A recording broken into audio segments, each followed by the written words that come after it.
Good morning.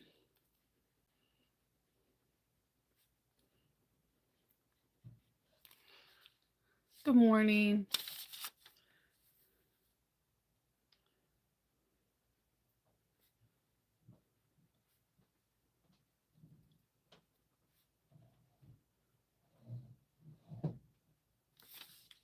Morning, everybody. Happy Sunday. I am writing down so many little things because I have to do a whole bunch of little things I need to get done today. Um, I have like a con kit that I carry in my bag. So I usually have a bag for like my for staying over the night at the hotel, the change of clothes, blah blah blah. But I also have like a carry-on backpack like you would carry on onto a plane. And in this carry-on backpack, it has like things that I need for a convention center.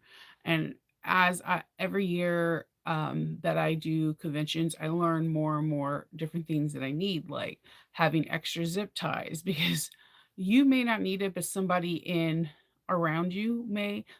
There's always one person that's trying to build up their cage and bam, they forgot it. And I know you're like, why would you need it for them? It's just like a booth mentality, like having someone else's back because you never know when you need someone to have yours. And it's like that, and sometimes I honestly forget it, or I need an extra zip tie to hold up a cage or something. I may not need it. Zip ties are very handy in what I do for these conventions, and just like different things, having extra batteries, having dissolvable. I like dissolvable soaps. They kind of like those Listerines that go on your tongue. They're a sheet of paper that looks like they're translucent, but you could spill a little bit of water and you can wash your hands. But I also have hand sanitizers that don't strip away all the bad or good bacteria because there's a lot of studies that show that hand sanitizer can do more harm than good to your hands. But I do have like the Touchland spray one where it's not like a glob of alcohol going onto it. It's more of a mist and you can wipe your hands down. I do bring a needle and thread in an array of different colors. I'm notorious for not always stitching up my birthing pockets. So if this is the case, I can hand sew those pockets closed. It's not end of the world. Having a notepad and a pen, and having like I create like a ordering template. So let's say if somebody sees, I don't know, if we're gonna pretend, well, my phone case got stuck. If if we're gonna pretend like this is a bag, and this was like a clutch, and someone's like, "Oh, I like this clutch so much, but I despise Betty Boo. I absolutely hate it. Can you make it into Teenage Mutant Ninja Turtles?" I'm like, "Yeah, I have some fabric, and I can show you some when I get back." Okay, great. Can I place my order? Okay, they cost $45 each. I want three. I write out the order. I make them a copy. They pay me the amount, and then I tell them I'll get back to them 3 days after the convention ends. Here's my number, here's my email address. I exchange all information, and I have like this list so that we both have a copy. They have all my information. I also put in an email format so that way they have two versions in case they lose their piece of paper during the convention. I do the piece of paper mostly for me so that way when I have a lull or when I'm in at the hotel, I can email them with the information they provided me so that they know that I have it. I usually do it somewhere, sometimes on Square or on PayPal. It's whatever's easier for them. But there's just little things that I do for it. So today I'm doing my con kit so that way I can have everything that I need inside of there. So I have just like a lot of little odds and ends. Some things I have before, like the person that's helping me in the past 2 3 years, it's been my youngest daughter Hope.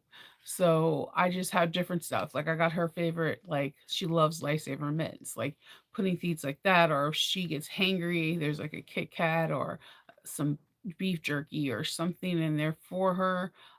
Just little things in the bag that it's like a Mary Poppins bag of goodies just for us and for the convention. So I'm going over what we need, what we have in there, and and all that. And it also has this particular bag has this really cool feature, and there's a reason I went after this backpack.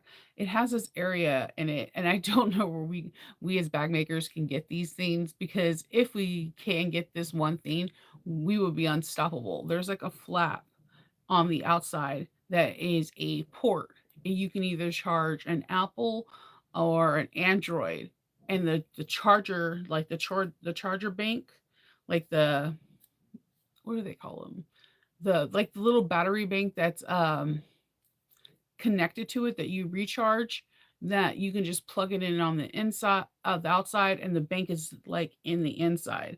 So like you charge up this little bank like the night before, and you can get like two or three full charges out of it beforehand.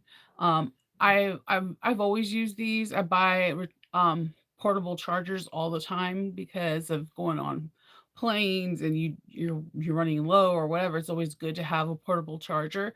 But they have these now where you can put them inside your travel, like your travel personal travel bags or a duffel bag, and it just makes things easier. And that's why I use that particular duffel bag for my convention kit, so that way I have everything. Can I have a mod? I, okay.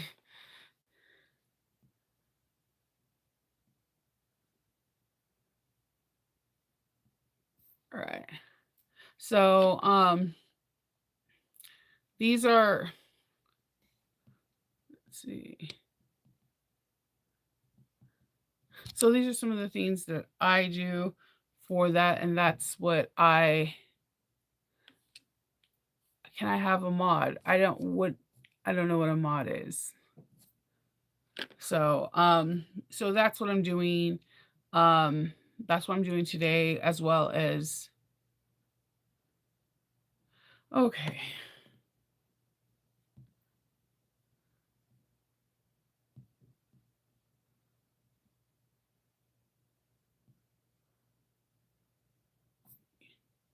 What do you need a, oh, okay, yeah, I'm trying to moderate it as best as I can, Sam. So, yeah, it's Sunday morning. It's just another Sunday morning. So yesterday I was trying to clean up the most as I possibly can in my workroom, because it looks like the Tasmanian Devil just had played basketball in my workroom. It was a hot mess.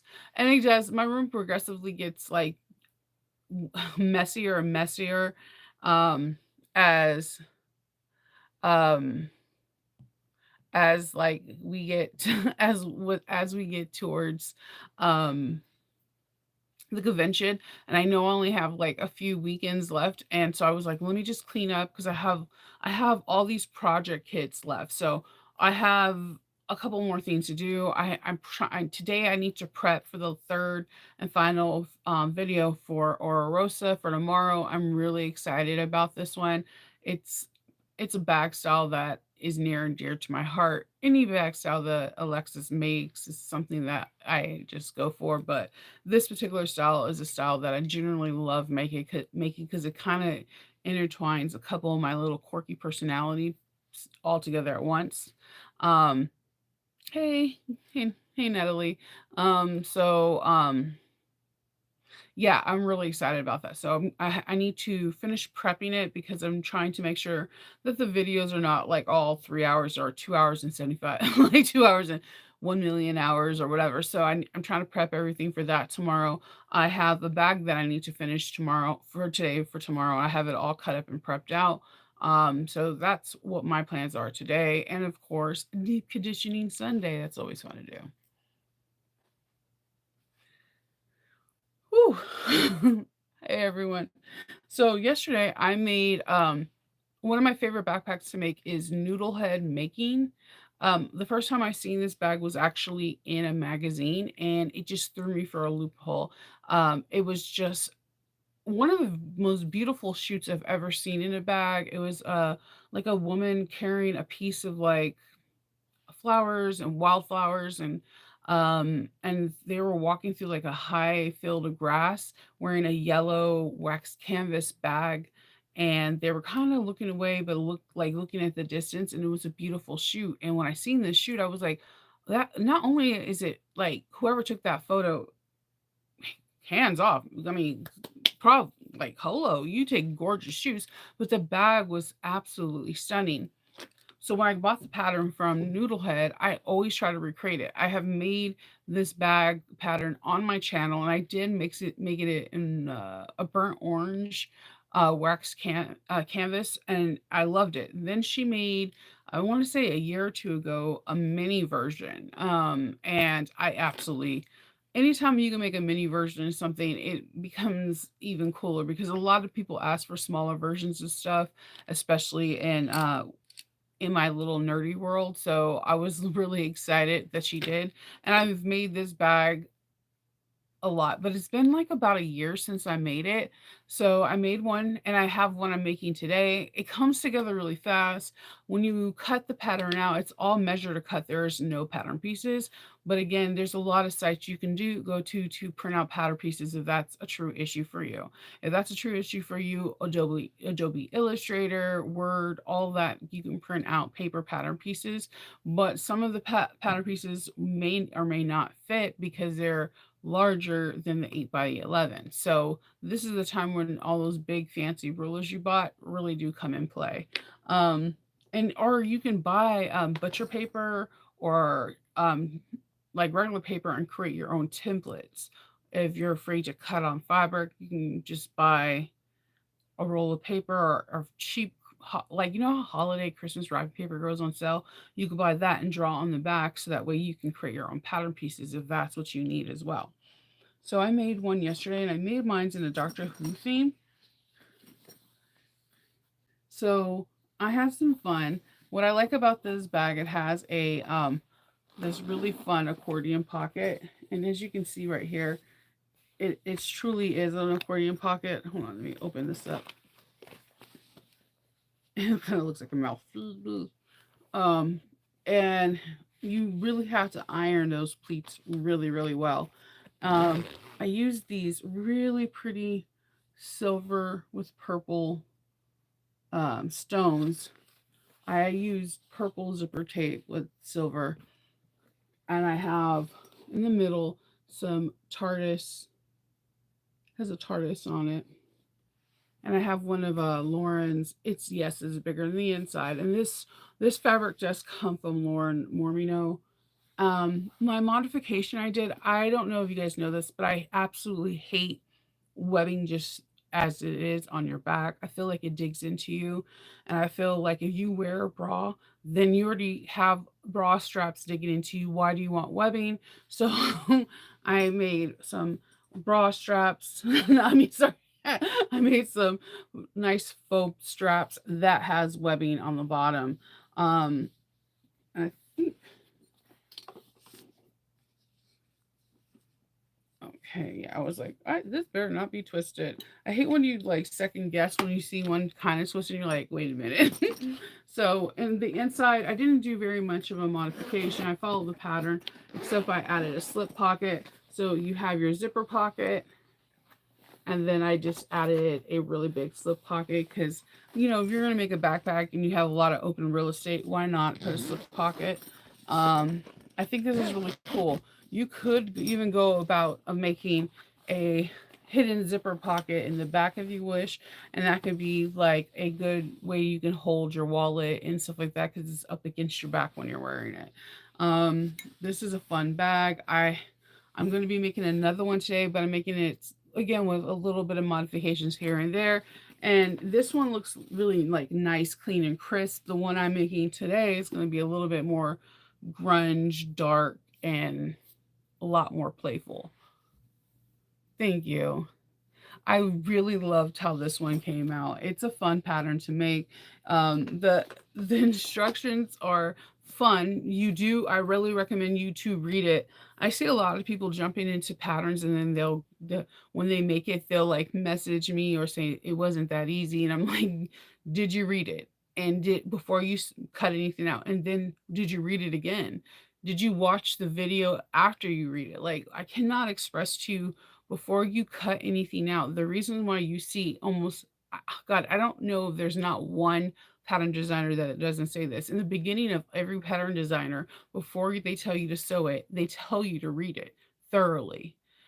Because there's some things that they say that you may not understand. Like one thing that on this particular pattern, is a half-inch seam allowance. And not one time during the half-inch seam allowance, like when you're doing the details, she never tells you to trim down the seam allowance. So when you're binding it, I've had people like, how the heck do I bind it? And if they would have just read the sentence right above the binding, it says it's not going to cover everything.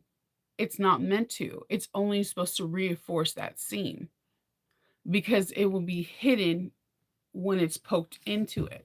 But that's why it's really imperative, and I implore you guys to truly read your patterns. I think a lot of us are veterans at some things and we're like, oh, we got this. But a person that's truly a master at their crafts doesn't skim and skimp at anything. That's like someone saying, I read all the Games of Thrones. I'm not going to read the last book. I know what happened. Do you? Like, you don't. So don't cheat yourself by not reading the pattern. And one thing I can tell you, I do with every single thing I do, and I think Patreon gets this from me. If there's members in here, they'll tell you I have bobby pins, like regular pins like this, like I'm covering up the head pins, clips on pages, like no joke. Here we're doing Shannon's um Pisces pack. Do you see all these?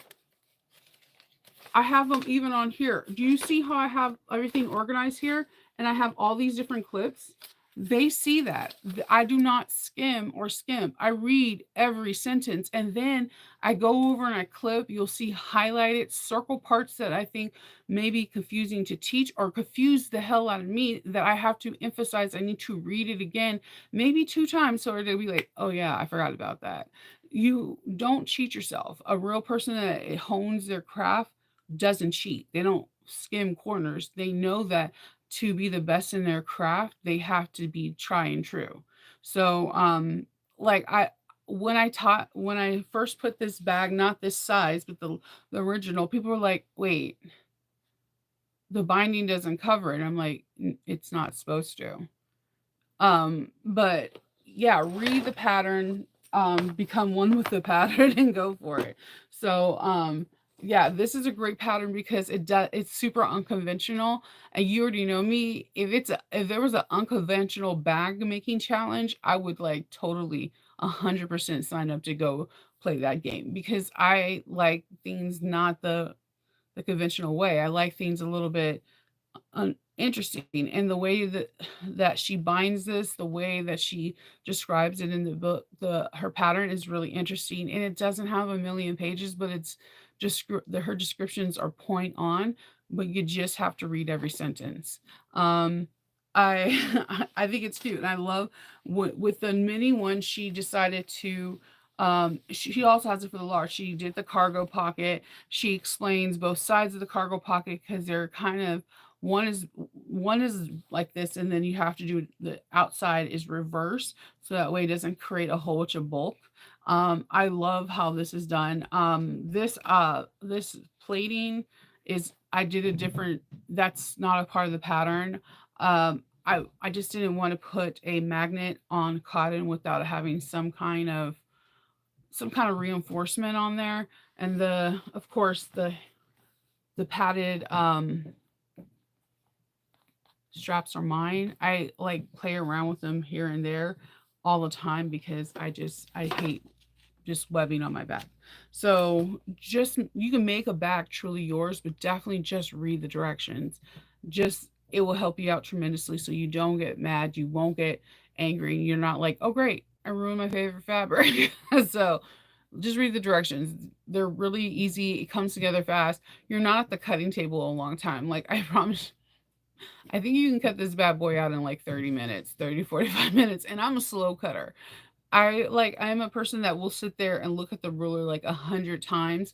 And I kid you not, in the second video I just did for Ora Rosa on Friday, I will tell you guys when the Ora Rosa video comes out, when it gets to this one part where we're measuring to punch out rivets, there is one side out of the 4 sides that you will see me repeatedly measure like 5 times. I'll get to the all 4 and all the 3 sides, I got it. With this 4th one, because the motif was really busy, I just didn't trust. And you can see me get out the red permanent marker because the motif is busy. And you can see like 3 dots that didn't match. And it was the second dot that matched the first original one that I was like, okay, it matches and goes. So measuring is not just it's a universal problem. That's why you hear contractors like measure twice, like it's a thing. So just have fun and know that you're not alone with the measuring and just figure out what practice works best for you. Sometimes if they're larger pieces that are very unique, I do use butcher paper and create my own pattern pieces, and it just makes it a little bit easier for me. Then I can lay that butcher paper down, and then if it's kind of like a little transparent, it's also pretty cool because that means I can fussy cut. So, and go from there. So that's what I'm doing today. So I'm pretty excited because I this sews up sews up relatively fast too. Um, it's just more about like pressing and folding than anything else. So that's what my plans are on today. And then having Kindle down here to help me with my con kit. And then having Hope down here because she's making buttons out of the strap cotton, the scrap cotton that I have so that we can give away some buttons at AwesomeCon. She made about like 20-ish yesterday. So we're trying to get them to like 50 to 100 is one of my goal is, but she's going to be like the one that bogarts all the buttons because we're going to give the buttons away to people that purchase, but we're also want to give them away to kids that come at the table and like, ooh, I want this, and we just want to give them to kids because they're kids. But we're not doing it for the adults because low key adults are some of the adults they could ruin it for all. Like we had one year we had Lifesaver Bowl. We had a person just like come in and that say this was a Lifesaver Bowl. They just went in the pocket, and we were like, they're for everyone. So like one you can have one bad apple that can ruin it all. So um we're instead of giving away candy this year on our thing, we're just going to be sporadically giving people some buttons. So that's what she's doing, and it's really cool because then it utilizes my scraps too. So she actually has a lot of 626, which is pretty cool because the new movie's coming out. She has like a lot of the Harry Potter households. She has some Jack Skellington, Star Wars, Star Trek, Avengers, like she has it all. She has a lot of arcane because I've been sewing a lot of arcane bags lately. So she just has a little Dragon Ball Z, like a little bit of everything. So I'm really excited about that. Um, so yeah, that's my plan today. I'm just going to be chilling and enjoying my Sunday, getting ready for Monday. So I hope everyone has a really, really good day, and I will see you guys on Monday. Bye.